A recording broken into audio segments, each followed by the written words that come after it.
right, man. Let's get this going, man. Hey, man, say, man. It's your boy. I am Wavy Ears, and we on SGFD TV. And today we get to sit down with the real Dappa. Man, how you doing? I'm coolin', bro. Laying low, playing slow, man. Okay, all right. Well, man, for people that don't know, you got a lot of motion going on right now, man. You know, tours, features, other things that I want to get into. But before we talk about the success you created, I want to know the blueprint. Let's start from the jump.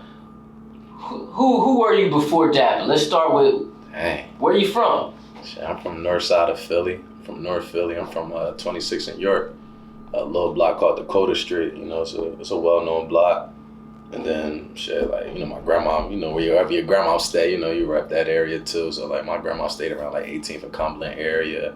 And then my grandma lived at Woodstock and Cambria at one point, like the projects over there. So I used to be all over North Philly, but I'm mainly known from being from 26 in York though. Like that's my actual block, my actual hood, you know what I mean?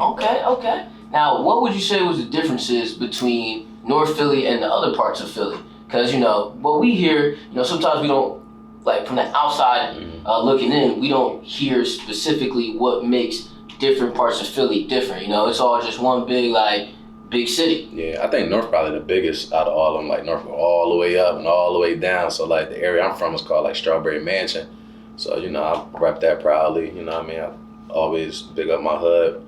It used to be North was like the wildest out of every part of the city, but now like Philly's so crazy. It's like everywhere it turned up, so you can't even say like uptown crazy now, It's like it ain't even no difference in this shit no more, you know what I'm saying? Like, of course I could brag like, yeah, North the Thorough we trust it, whatever, but Philly is Philly, you feel me? So from an outsider, right? If I'm coming into Philly and I'm like, yo, Dad, I'm trying to like see what's going on. What area would you say you don't go here? I say don't come around my way. Keep your ass away. My block really cool though. Like it's more like Philly kind of like no man's land. Like a bunch of young boys just running around. Like my block still got like hierarchy. You know what I mean? It's still OGs that still run our neighborhood. You know what I'm saying? So it's cool right there, but. Right down the street, you got, Backfield and Blumberg and all them hoods. That's a couple blocks down from us. And then you go further down, you got Trap Street. So like that pocket is like zoo. You know what I mean? So that shit wild all over Philly, man. Stay your ass away if you can, for real. If you ain't got no business, it's like. Now you say, nowadays you would say all parts of Philly, have, their wild areas, right? But you basically alluded to back then, North Philly people could kind of coin that as maybe the most wildest, right? Mm-hmm. So growing up, what kind of kid was you? Shit, my life was kind of crazy. So, like my pop was in the streets heavy. So I always had it's like weird. Like I kind of had a silver spoon, but didn't at the same time because my pop was in the street. So it's not like he was like a doctor and you know what I mean? So we was always in North, but I always went to private schools. So that was just like my separation from everything. Like I grew up in the hood and trenches and all that shit, but I always went to private schools. So I used to like always knew how to spell good, speak good, always talk proper and all that. So I used to like come from like a Quaker school and come back to the hood, and it's like my hood would be like, damn, like this as a young boy, like super young, you feel me? Like don't get it fucked up now, but as a young boy it was like, damn, like Pooh too soft. That was my nickname, Pooh. They're like, yo, you soft, this and that. Then I go up to the white school and I'd be too rough for them. You know what I mean? So I was like having issues like balancing that shit younger. And like coming from that school, I used to think I had to be tough with my cousins and everybody from my hood and shit like that. But after a while, as I grew, like the respect started gaining just from me being educated and just having power and just being my own person. You feel me? And I earned my stripes how I earned them, but overall, like growing up, it was like I kind of had the best of both worlds. I was always smart, but I always was running around in the streets too. Okay, and I want to talk about that a little bit because I feel like that's a unique dynamic. I like to coin it, the schoolboy trapper. I'm not saying that's what happened, but just in general, right? When you kind of live in like a double life and it's really due to your standards. So someone like you, not getting too deep into it, how was it, the teenage or maybe late middle school years, how was it really dealing with, bluntly said, a life of crime and a life of books? You watch Power? Yes, I do. Tariq St. Patrick? Yeah. Yeah. From your point of view, and the people that might not watch Power, break that down just a little bit. Exact same story, bro. Came from the same exact kind of family, like just a successful, street family. And I was young, I didn't have to. I fucked around a little bit, you know what I'm saying? Did a little dumb shit. Yeah. Didn't have to because I was always super smart and like my pop did everything already, you know what I'm saying? I really didn't have to, but it's something about being in that environment and growing up in those environments that you still dibble and dabble, you still get caught up in little shit, but. Now, I think you said something key that I just want to touch upon just a tad bit, where you said you didn't have to, and I feel like that's major to say that, because it's all right to be like, yo, I didn't have to do this, I chose to. You live with the consequences. So like, I know it may have looked a little glamorous, but in retrospect, why did you think you really decided to dibble dabble when you were kind of sent away to be interested in other things? I was good at it. You know what I'm saying? Like, sound like Power. That's just the best way to really like put that shit in perspective. Like, it's good at it, should be easy, you know what I'm saying? And like just really just in my bloodline for real, you know what I mean? Just being a hustle, being a clientele, like literally had a block handed to me, like at a young age, like, yo, you next, you know what I'm saying? It was just like, you know what I'm saying? I ain't really pursue it, you know what I'm saying? I kind of said, I'm cool, I don't want the block, you know what I mean? But I could have had it if I wanted. And what age was this around when you kind of was like, because I feel like this starts to pivot a little bit. This was, so I went to Abington Friends all my life. I went there from 1st to 12th, and I was playing ball and all that. I was nice on ball. And then I ended up going to a D2 school in Massachusetts. And then that summer, my pop had got locked up that summer when I came home from Massachusetts. So what, you about 18, 19? Yeah, I'm like 17. I was young in college. Oh, okay. I was 16 when I graduated high school. Oh, okay. So I've always been young, but graduated early. And so I was like 17 that summer. And then my pop got locked up, and then my grandma passed away. And I ended up just like staying home. I never went back to school in Massachusetts. I ended up transferring to Temple. I ended up finishing up at Temple. And stopped playing ball and all that, and just started running around, operating and all that. My pop had did like a 6-year bid, and when you used to that support, you know what I'm saying? It was like I just had to find a way on my own, you know what I'm saying? And it was like I was still wanted to go to college, like ideally for me, like the jobs that I would have wanted or what I wanted to do, I would have needed my degree or would have had to finish school. So in that midst of being in school, I was running my movie, boy. Okay, all right. Now before you quote unquote was running your movie, when your dad got locked up, you said you used the words silver spoon, from back in the day. What rapid changes did you notice, like once your dad was locked away and was sentenced, like in your life? Well, it wasn't like a rapid change. Like it wasn't like he was like giving me like allowance every single day, but I just knew I had the cushion. I knew I could fuck up 100 times and somebody still be like, yo, you cool, boo, or like I knew I wasn't gonna starve, you know what I'm saying? I knew I wasn't gonna be left alone out here, you know what I mean? Like I wasn't a person I never really asked my pop for nothing, you know what I'm saying? But I know if I was like, damn, pop, I need a band, I need 2 bands, like it's not too many dads that can provide that, you know what I'm saying? And my dad was one of them, you know what I mean? So I just knew, like, it wasn't really like a crazy change. It was just more of just knowing that my safety net and my cushion not there, you know what I'm saying? So it's like, oh shit, you gotta tighten up, grow up. And like, I got a big family. I'm in the middle of 13. I got 13 siblings. I'm dead in the middle. And like, the older ones, younger ones, they depend on me. They look up to me, you know what I mean? So it's like, I just know we got a lot of mouths to feed. So I kind of just inherited that pressure, like willingly, like I wanted that role of making sure everybody was cool, you know what I'm saying? So kind of just like inherited that from my pop. Okay. So your dad's serving your bid, you came back home, you're doing school at Temple, right? You kind of mentioned, you mentioned where you're from and kind of what your block represents, at least at that time. Good times for you, but in general, it could be violence, could be chaotic, right? Now you're focused on school and focused on, your 1s and 2s, you know, what's going on behind the scenes? Like, what's your friend group going through? Like, you know, what's, you know, anyone else in your family going through? Because you said during that time you lost your grandmother as well. Mm-hmm. So I want to know the backstory. Like, what was going on that kind of led you on the mic? Well, when I was, I always liked poetry when I was younger. I always liked poetry, so I always like just been a writer. I always just jotted down how I was feeling, wrote in journals, all types of shit like that as I was growing up. And rap when I was a young boy and all that. And my freshman year in college, when I was hooping up Massachusetts, we was like, you know, you just in the dorm, like I'm getting homesick, like I don't know what, you know what I mean, I'm just up there. And one of the dudes that was on the ball team, we ended up getting into like a crazy fight up there and shit. And he ended up getting kicked out. He pulled the knife out in the middle of us fighting and shit, and being as though he, you know what I mean, whatever the case was, he ended up getting kicked out, kicked off the ball team, but then get kicked out of school. So when he got kicked off the ball team, he just was recording in his room and all that. So I just used to go in there and record with him and just fuck around. And then my cousin Doe, probably my biggest influence on the music. Like once I started like playing around up there in Massachusetts, when I came home, my cousin Doe was already rapping and like trying to pursue that shit. And he took me to the studio down the Batcave with him. And I hopped on one of his tracks.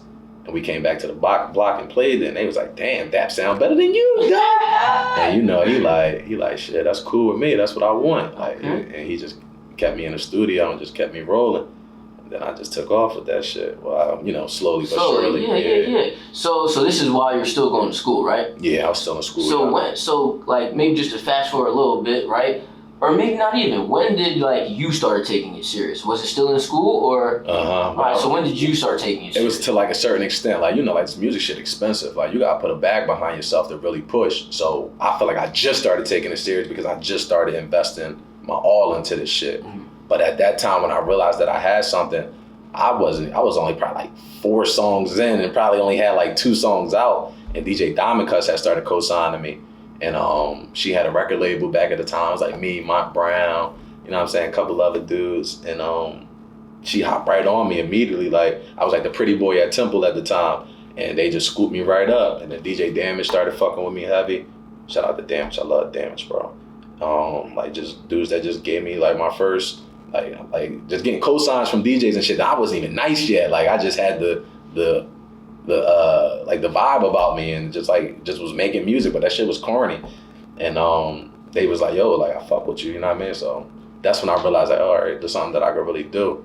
I ended up like changing my major around and all that shit to like really start gearing it towards knowing like, yo, that's what I'm gonna do. You know what I'm saying? So okay, all right. Mm-hmm. So Dappa graduates. What's the next play? Graduate from Temple. My next play is to get a good job out of school. Keep dibbling and dabbling, and like just like separating my money accordingly. Like the money that I make from this and that go towards strictly music. Money that I make from this and that go towards paying for my bills and everything. You know what I'm saying? So it's like just having 1 or 2, like 2 or 3 like incomes just to provide for different needs. You know what I mean? That's how I still look at it like that today. You know, I'm 100% legal now, but like just like I just look at like, all right, if I'm making this amount of money from this business, this from music, this goes towards this money don't touch or pay for that. You know what I'm saying? That I gotta run it up over here if I want to pay for that. You know what I'm saying? Absolutely. Like I be breaking my money down like that. So that's how the rich stay rich, and how you like really like manage your money well and manage your like your multiple incomes properly. You know what I'm saying? So I've been on that shit forever. You know what I mean? Like I always knew how to get money, but I don't know if I jumped off the question, but I think I was still there. No, yeah. So basically, like your plan was to just get in motion, right? Get the money racked up so you can invest where you need to invest. Right. Start investing in my projects. So when did you start to see a return on your investment? Specifically, because we're gonna assume you graduated around the 2016, 2018 era. Yes, sir. All right. So, you know, when people start doing a deeper dive into around the 2018 era, that's when your track came out with Stolly, right? Okay, yeah. So I graduated 2016. My track came out with Stolly. So take us all the way through there, because at that time that track was something to be proud of, and it was like, because like just bluntly said, it's like, who's Dappa? He got track with Stolly. So that's what Stolly rolling at this time. Exactly. So bring me to that. Yep. So that was through a relationship that I had with his name. It was Phenomenal Records. It was right there on Temple campus, right next to the City View. I used to be there every day. Like, that's where the music was at Temple campus. Yeah. So I used to be there every day, go kick it with Jay, and he was like part of the management team with Stolly. So he ended up putting that together for me.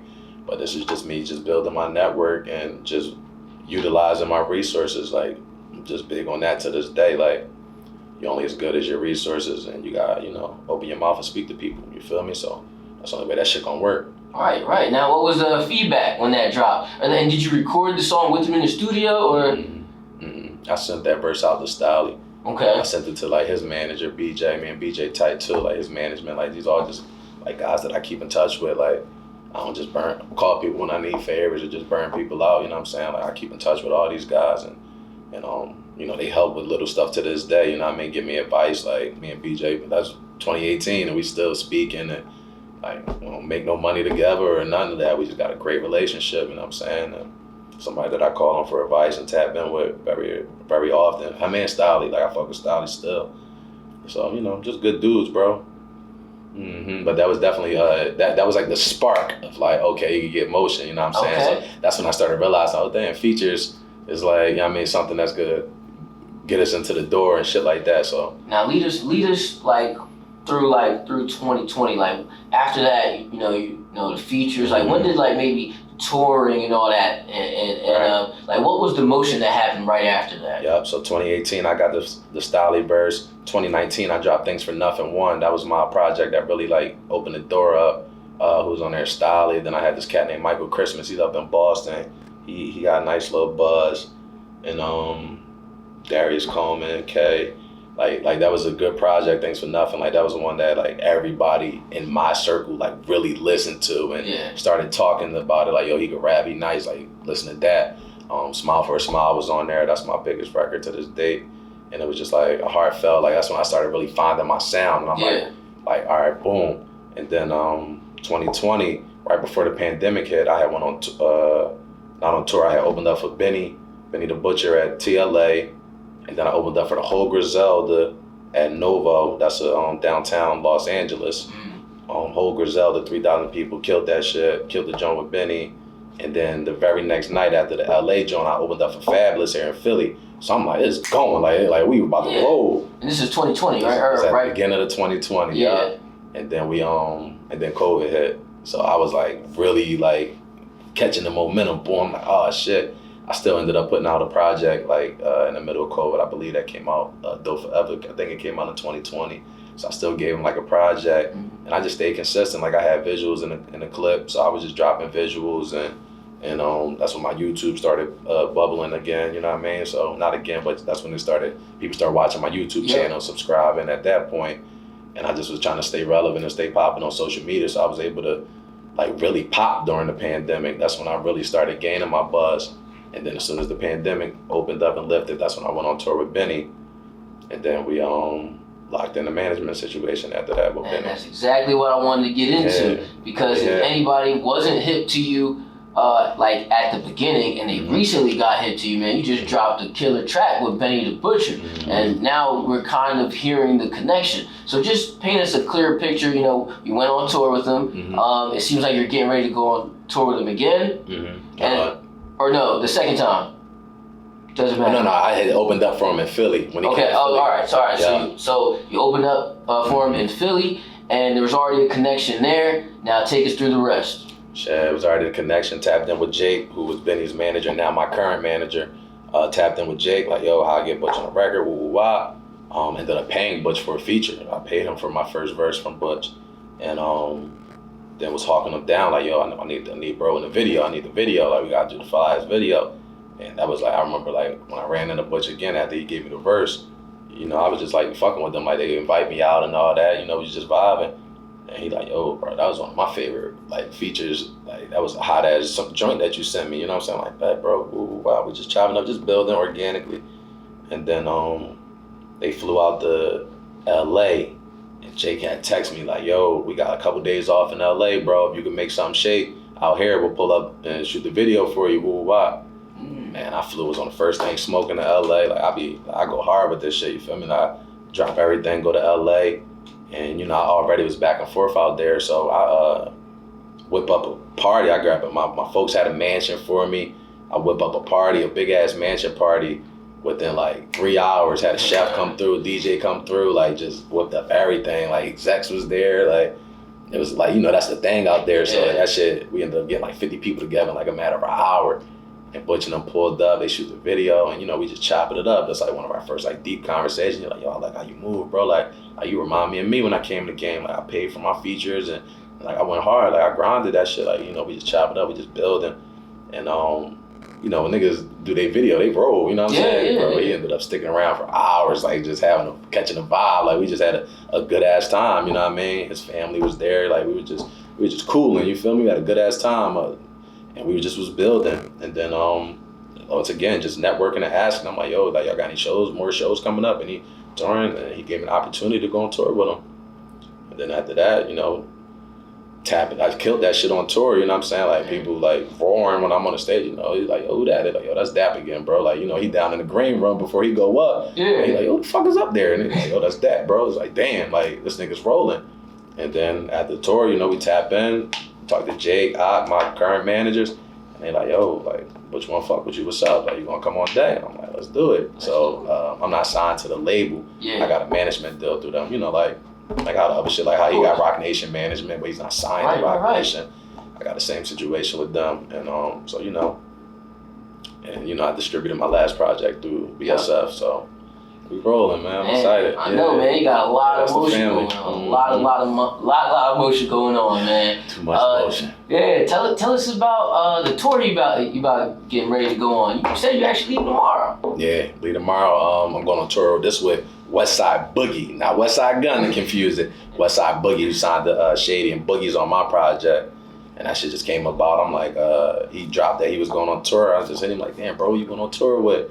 Like, shit, you nigga, what's up? And I'm like, we out, let's do it. So I'm grateful for bro giving me that opportunity on that tour. So we kick off tomorrow, bro.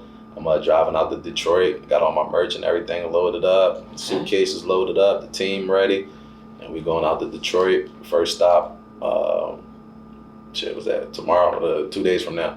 And just kicking ass, bro. Excited. 25 cities, 31 days, and just try to kick their ass. That's all. There you go, man. Heavy motion with the music. Yeah, for sure. Heavy motion, and kind of what Benny was saying. He was saying he liked how you move, and based on our conversation and some of my research, and you kind of already said it yourself. Like you kind of like to have multiple forms of income, right? Mm-hmm. So after doing a little research, I want to know about the child daycare. Yeah. Tell us more about that. Yeah, man. Shit. When you come from just negative influences and just seeing like bad stuff happen, you want to give back. You know what I'm saying? So I'm invested in a daycare. I'm the owner of the daycare, and it's just great. It's great for me. It's great for the kids. Just seeing a black man as the face of where they're growing up. You know what I'm saying? And just a positive role model. You know what I mean? Like they see all the good I do. You know what I'm saying? So all my good goes straight to them, you know what I mean? I learned a lot, like I said, I'm very educated. I did graduate from Temple, despite, the young bullshit that I was on, but all the way clean and just doing just great shit now, you know what I'm saying? So I got one in West Philadelphia, and then we got one in Northeast Philadelphia. Okay. And, don't nobody know this, but, we about to kick one off in LA. All right. So I just moved to LA recently. Oh, okay. How recent? Less than a year now. I've been out there for 9 months. Okay, all right. Big difference, probably. Yeah, crazy. But is it more beneficial for like your focus? 100%. I'm out there. I'm happier. You know what I'm saying? I'm happier, and I'm out the way. You know what I'm saying? I'm not looking. Well, shit. Wasn't looking over my shoulder, but now just like with LA's dangerous too. You know what I mean? But it's just like, man, shit. You know what I mean? But it's dangerous everywhere. But it's more like opportunity. Everyone in the entertainment realm is out there. Everybody that I want to fuck with and everybody that I need to fuck with is really like there. You know what I'm saying? And like, I just had 2 label meetings out there the other day that probably wouldn't have happened here. You know what I'm saying? Makes sense. Yeah, I done been out there in 9 months. I done shot a movie out there. I done finished 2 albums out there. Done met with 6 labels. You know what I'm saying? Like just shit that wouldn't have happened if I wasn't there. You know what I mean? So I'm not gonna say that wouldn't have happened, but it's just much more access to it out there. So. Now you mentioned it a tad bit. You said you shot a movie out there. Now off camera you mentioned you do a little acting, man. Like did that come before the music, or is that a product of the music? Nah, that's a product of the music. My first acting audition was like somebody just sent me something like, yo, they want a Philadelphia rapper to play this role, and I'm like, all right, whatever. And I auditioned for it, not really caring or knowing what it was, and it ended up being the Hakeem role for Empire, which Yaz the Greatest ended up playing. He was rapping and was from Philly, you know what I mean? So they was looking for that specific, you know what I mean? And I ended up getting like 2 callbacks and all that. Like I was kicking ass in the audition steps for that joint. So I'm like, oh snap, like. And then I just ended up liking it. The agent that just really wanted to do that one-off, just pitched me that one time, ended up signing me onto her like talent roster, and just kept pitching me for stuff. So I ended up landing like a lot of commercial stuff. Like I've been in a lot of commercials, billboards, stuff like that. So that shit was cool. And then I'm in Old Head. That's like a popular web series from Philly. And we just shot the movie for that. So that's what I shot this summer. All right, man. Got a lot of exciting things going on for real, man. And then I just now signed signed some paperwork to be a lead role in another film that's gonna be dropping filming sometime at the big top of the year. So okay, all right. It seems like you about to stray away from music. Nah, hell no. Hell no.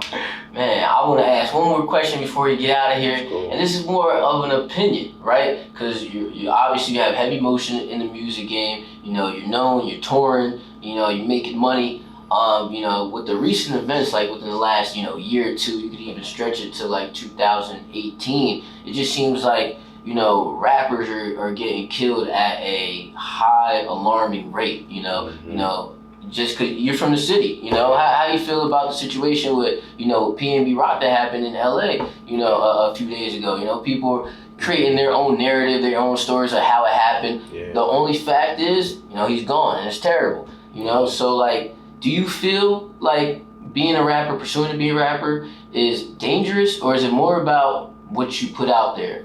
Shit, being a carrier, period, being a fly nigga, being somebody that's putting on is dangerous. And it sucks because it's like, this is just our town. This is what we go for, you know what I'm saying? It's like that, and then being a famous one at that, it's like, man, why can't I have nice shit? It's crazy. Like, I was just telling my folks, like, man, I want a yours truck. Like, I want a lamb truck bad. And I'm like, after Rock got killed, bro, I swear, I don't even want that shit no more.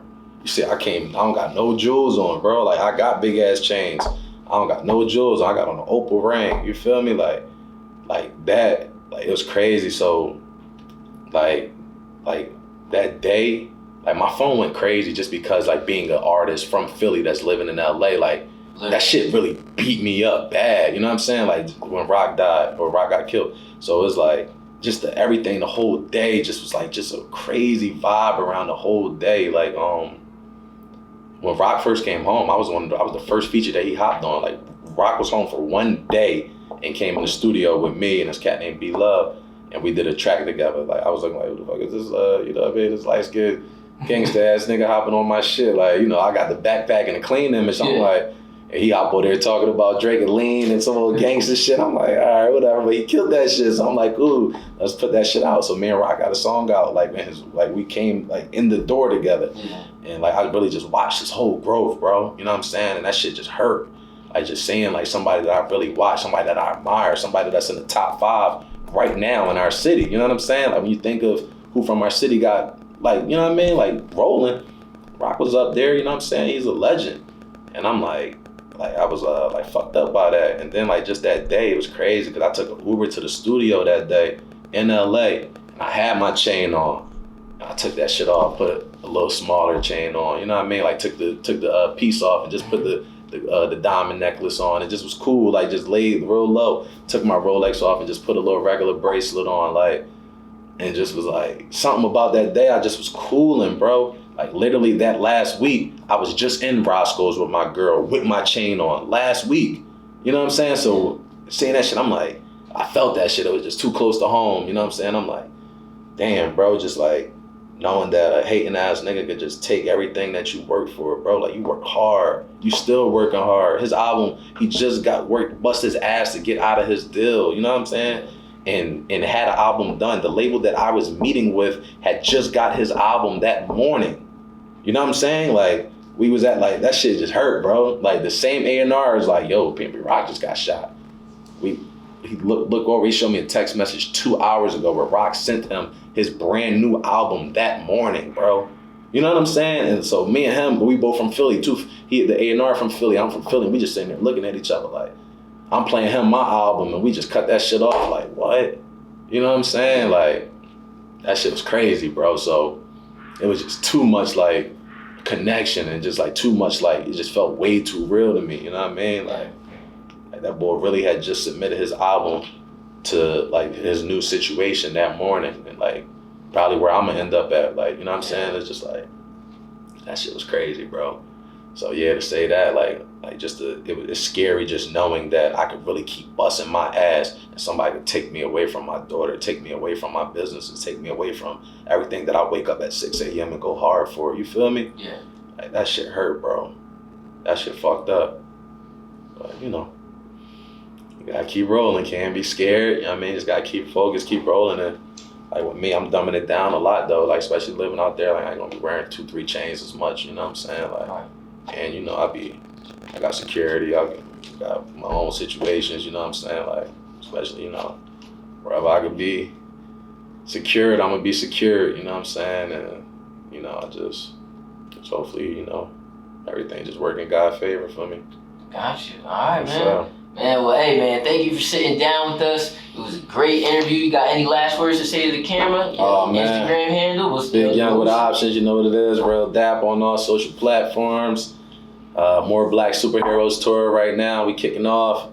25 cities coming to a city near you. You see me, pull up, show love, grab some merch, do what you do. Much love.